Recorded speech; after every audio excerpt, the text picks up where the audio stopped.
atau kalau dalam absolut itu sama aja dengan 0 bar absolut vakumnya tuh ya. Karena tekanan kita kan 1 bar. Jadi vakum totalnya itu vakum sempurnanya 0 bar. Tapi dalam satuan gauge, vakum sempurna itu minus 100 kPag. Ya, tapi nggak ada yang bisa mencapai alat minus 100 kPag. Bisanya minus 92 kPag atau 0,092 MPag. Paham nggak itu kalian? Angka-angka vakum itu. Paham ya? Jadi jangan kalian pahamnya cuma tekanan saya 1 bar Pak, absolut. Vakumnya berarti 0 bar Pak, absolut. Gitu ya. Ya itu benar. Tapi vakum di industri biasanya dalam satuan gauge. Jadi tekanan normalnya bukan 1 bar absolut, tapi 0 bar gauge. Ya, 0 bar gauge mereka. 1 bar absolut itu 0 bar gauge kebiasaan industri. Jadi vakumnya adalah minus 1 bar gauge. Jadinya dalam satuan bar gauge. Kalau dalam satuan KPA ya minus 100 ya, tepatnya minus 101,3 ya KPA gauge. Tapi susah ngomongnya minus 101,3 ya 100 minus 100 KPA gauge. Atau karena ini default satuannya MPAG ya 0,092 MPAG ya. Gitu ya. Pahamnya ini di-record kan ya? Di-record nggak ini? Halo?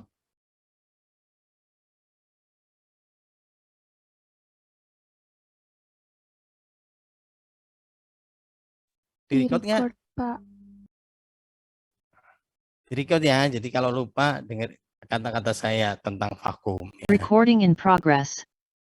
Hah? Baru di-record? Ya, oke. Saya ulangi, jadi tekanan kita kalau dalam satuan absolut ini 1 bar absolut. Vakumnya 0 bar absolut. Gitu ya. Tapi kalau di industri biasanya enggak absolut, satuannya gauge, gauge. Gitu ya, gauge. Jadi 1 bar absolut kita ini di industri bilangnya enggak 1, tapi 0 bar gauge. Nah, karena 0 bar gauge berarti vakumnya berapa? Minus 1 bar gauge. Gitu. Jadi minus, kalau dalam satuan gauge vakum sempurna itu minus 100. Minus 1 bar gauge gitu ya, atau kalau di KPA-nya minus 101,3. Yang sering saya sebut minus vakum sempurna itu minus 100 tadi ya, KPAG. Tapi default satuannya MPa ya, jadi ininya 0,0 minus 0,092 MPAG gitu ya. Catat ya gitu ya, imajinasi kalian harus ke arah sana. Oke, tapi pada kenyataannya vakum ini nggak bisa kita tulis ya semena-mena. Saya kan tulis ini warna biru kan berarti tulis ya kemarin. 92 misalkan apa KPAG gitu ya, dengan seenaknya saya tulis nih mana KPAG gitu, nggak bisa. Vakum itu sesuatu yang dependent variabel, tercipta atas suatu alat, dikeluarkan oleh satu alat gitu ya, yang namanya kondensor. Sebentar ya, kalian pahami dulu sebentar banget.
Oke ya. Jadi alatnya namanya kondensor yang menciptakan vakum di industri ya. Seperti apa bentuknya kondensor itu? Kita lihat.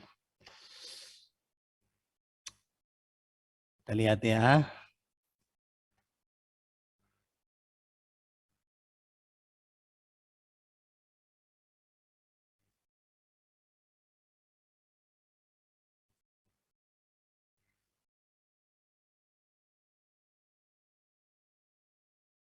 Nah, ini kondensor bentuknya. Ya, kalau dari tampak keluar kalian lihat ya. Lihat bersama yang bawah ini ya. Bentuknya banyaknya silinder seperti ini, tapi dalamnya ya sel and tube seperti kondenser yang sering kalian lihat di kampus ya. Hanya dalam skala yang besar gitu ya. Kenapa kondensor itu menciptakan vakum? Ya, body vakum. Vakum utamanya diciptakan dari, bayangkan, ini kondensor ini pertemuan antara water inlet ya, seawater, rata-rata menggunakan air laut, ada juga yang air sungai tapi dikit ya. Jadi air laut dalam keadaan dingin gitu ya, masuk ke dalam sisi cup-nya. Ya.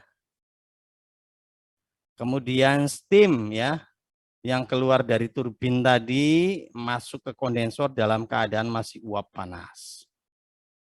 Ya. Bayangkan maka ketika uap panas ini didinginkan gitu ya, akan terjadi perubahan fasa. Ya.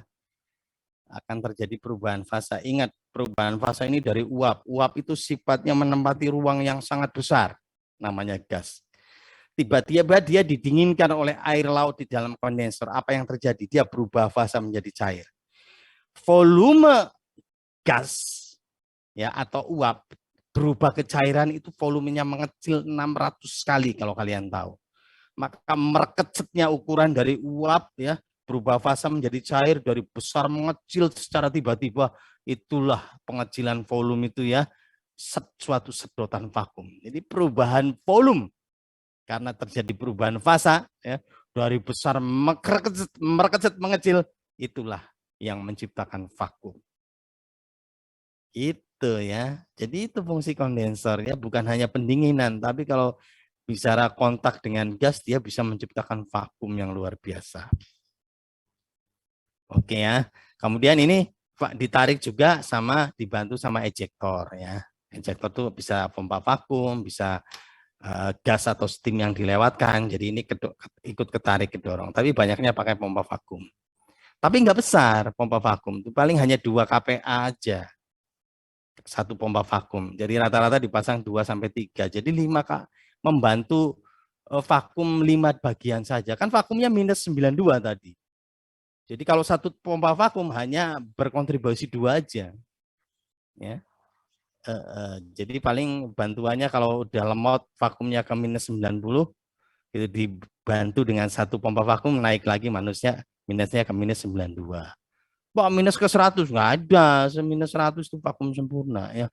Itu mas sedotannya butuh Aladin ya. Nggak bisa. Jadi body vakum 9 minus 90-annya diciptakan oleh perubahan fasa. Ya. Kecil-kecil dibantu oleh ejector. Ya. Selain itu ejector itu memindahkan, ini yang paling penting fungsinya ya, pompa vakum itu menarik oksigen, nitrogen yang terjebak di dalam uap. Karena nitrogen oksigen non kondensable, tidak bisa terkondensasi, jadi keberadaannya akan menghalangi proses perubahan fasa. Gitu ya. Paham nggak kalian atau tambah bingung ya, apalagi sore-sore ini. Tapi kalian teknik kimia harus paham begini-begini ya. Oke ya. Sampai mana tadi dongengnya?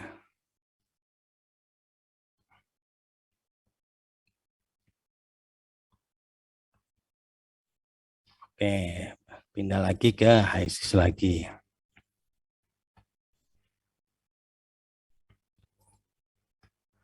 Oke ya. Jadi gitu. Jadi yang menciptakan adalah perubahan fasa. Ya akibat proses pendinginan uap oleh air laut sehingga mengecil volumenya 600 kali. Perubahan fasa mengecil 600 kali itulah ya proses vakumnya di situ ya, perubahan volume ya, mengecil 600 kali tiba-tiba itu mengecil, itu proses pengecilan tiba-tiba itu tarikan vakum yang sangat dahsyat. Nah, jadi kita bangun kondensornya ya, mana nih? HE ya di sini. Oke. Kok nggak enak banget sih bentuknya? Kita buat ya bentuk HE-nya. Change icon. Ginilah gitu ya. Gitu ya. Kita kasih nama kondensor ya.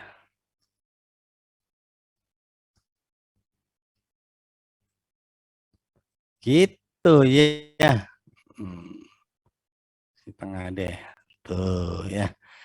Ini baru uap Pak. Kan tadi didinginnya sama air laut ya, tinggal dibuat ya air lautnya, apa susahnya kita buat ya. Mana air laut nih? Kita buat ya namanya. Oke, di sini seawater.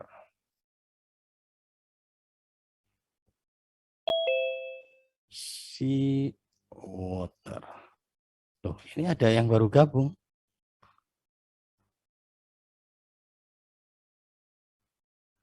Oke, seawater komposisinya ya satu air ya.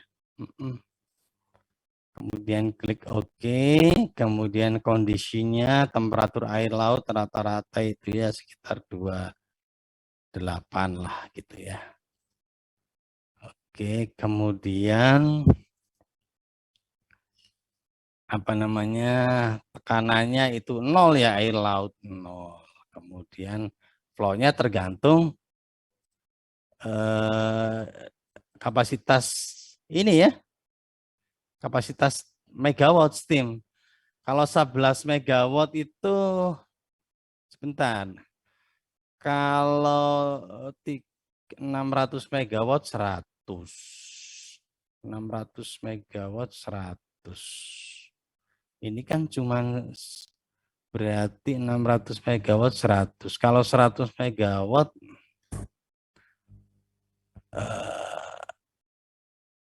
coba kalkulasi, kalau 600 megawatt itu 100 meter kubik per jam atau 1 ton per jam airnya, 100 ton per jam.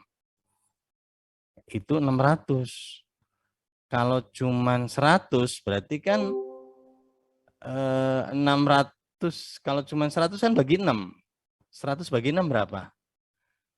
15 ya, 15 aja 100.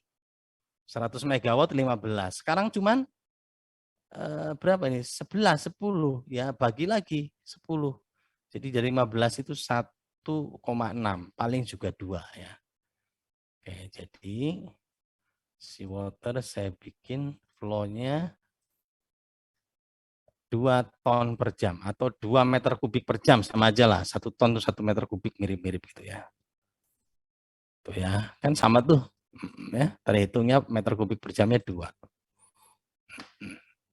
Jadi ton per jam itu mirip dengan meter kubik per jam ya.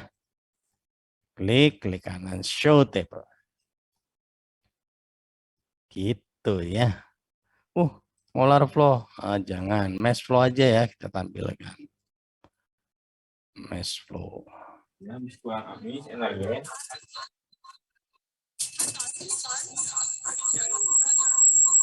Siapa bocor tuh, ada yang bocor.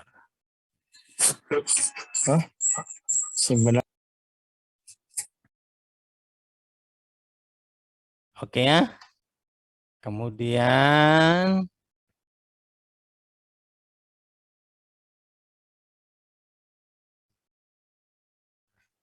apa nih? Dipompa ya. Iya, kan tekanannya 0 MPa ya. Kita pompa ya. Di sana namanya CWP. Cooling water pump. Ya, cooling waternya apa? Seawater ya. Inletnya adalah seawater. Outletnya adalah OP ya. outlet pump. Energinya adalah EP, energi pompa yang digunakan. Tekanannya boksit kita naikin ya rata-rata di 0,16 ya MPa atau 1,6 bar ya kalau dibarkan. MPa ke bar dikali 10 ya.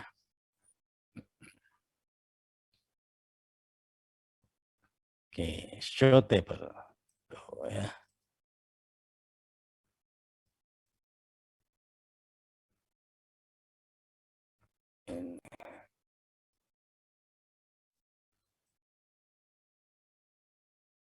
Tuh ya.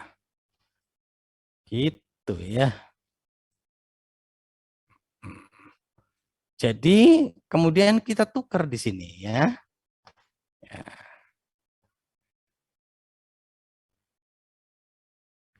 Cup inside-nya, yang masuk ke cupnya ya OP ya, pendingin tuh masuk ke dalam sisi cup ya.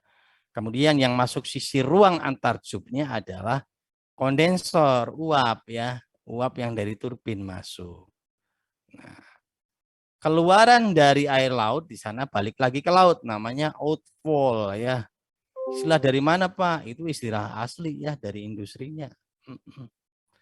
Nah, kalau kondensor namanya keluarannya CEP di sana, kondensat ekstrak pump, dan dipompa lagi di sirkulasi nantinya ya.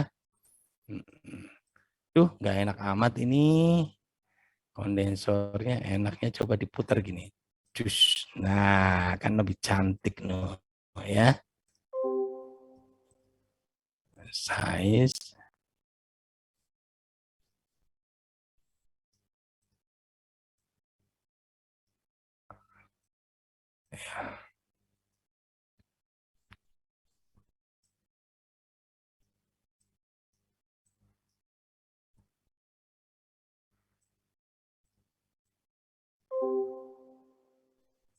Gitu ya.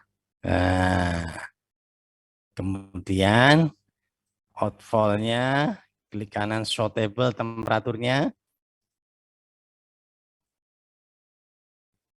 Ya, cukup temperaturnya saja, kemudian CEP-nya juga sortable, temperaturnya saja kita tampilkan ya. Tuh. Oke, double klik kondensornya, jangan lupa. Ya. Parameter, fitting faktornya dilepas karena kita sedang tidak menghitung apa namanya gesekan ya, tidak melibatkan faktor gesekan. Kemudian di sisi sel pressure drop-nya saya asumsikan oh karena vakum ya, jadi 0 aja lah. Kemudian di cupnya air laut saya asumsikan 5 kPa gitu ya. Ya, ya oke. Kemudian kita isi ya, outfall-nya itu nggak boleh temperaturnya lebih dari 40 ya, nanti ikan-ikan pada mati ya. Jadi misalkan saya bikin 39 gitu ya.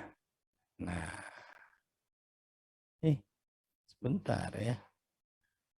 CEP juga ini biasanya temperaturnya ada di kisaran 40-an ya. Coba 42 misalkan. Oh, berarti kurang ya. Oke, kita tuning. Ini aja salah satu ya yang diisi. Misalkan ini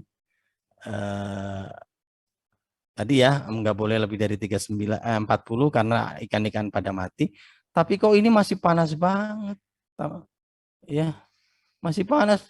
Dari 124 ke 123 standarnya itu 40, paling paling panas 50 ya. Berarti kurang ini si waternya ini ya. Coba kita tambahin lagi. Gitu caranya ya, 5 ya. Ngangkat enggak? Loh, masih belum ya. Coba 10 ya. Cuman 120, masih panas ya. Oke. 30 lah ya. Hmm.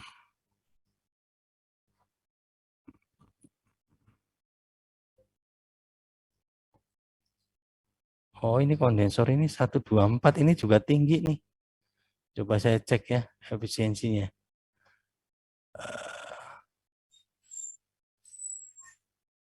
Minus 92 KPAG ya, pastikan.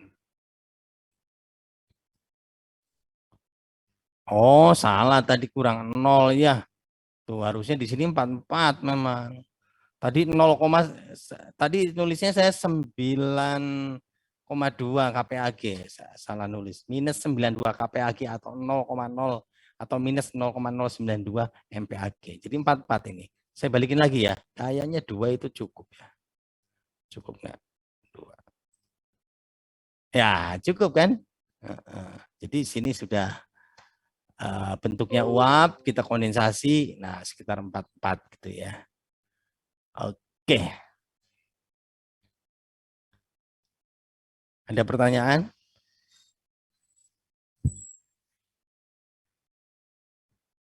Nah, ini kemudian ya kalian buat dipompakan ini ya. Prosesnya begitu. Gedein dikit.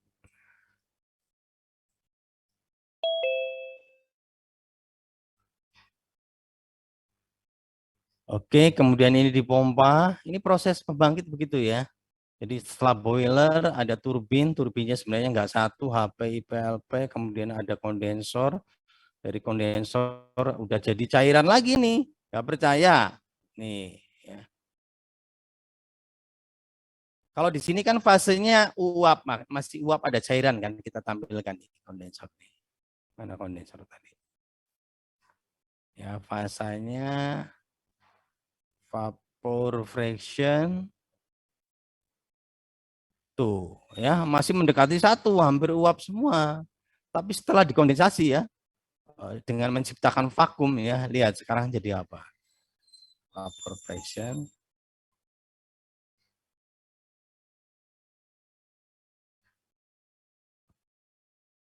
Loh, masih belum cair ya?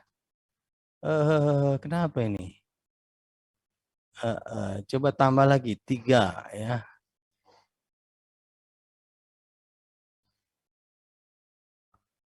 9.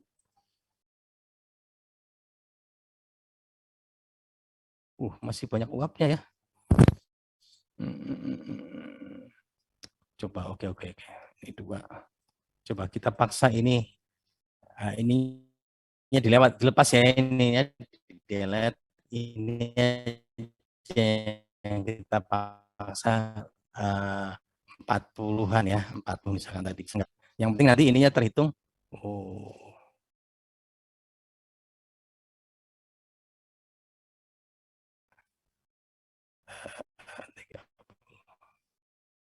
Wih, masih error 40.